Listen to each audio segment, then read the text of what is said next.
কৃষ্ণৰ মৃত্যুৰ পাছত শ্ৰীকৃষ্ণৰ ভক্তসকলৰ মাজত সৃষ্টি হোৱা কেইটামান বাস্তৱ ঘটনাৰ কথা।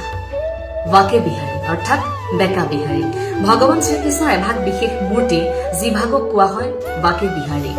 সেই বেকা বিহাৰী মূৰ্তিভাগ এফালৰ পৰা যদি আপুনি চায় তেন্তে ৰাধাক দেখিব, আনফালৰ পৰা যদি চায় তেন্তে ভগৱান শ্ৰীকৃষ্ণক দেখিব। সেয়াই বিশ্বাস, সেয়া আজিও হয় বুলি সকলো বিশ্বাস কৰে। কব বিচাৰিছো স্বামী হৰিদাসৰ কথা।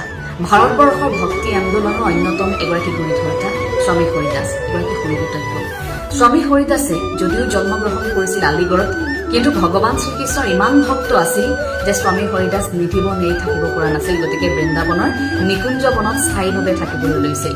তাত স্বামী হৰিদাসে প্ৰতিদিনে ভজন গাই ভগৱান শ্ৰীকৃষ্ণ আৰু ৰাধাক তেওঁৰ দিব্য শক্তিৰে তেওঁ সান্নিধ্য লাভ কৰিব বিচাৰিছিল। স্বামী হৰিদাসে বহুবাৰ চেষ্টা কৰিছিল ভগৱান শ্ৰীকৃষ্ণৰ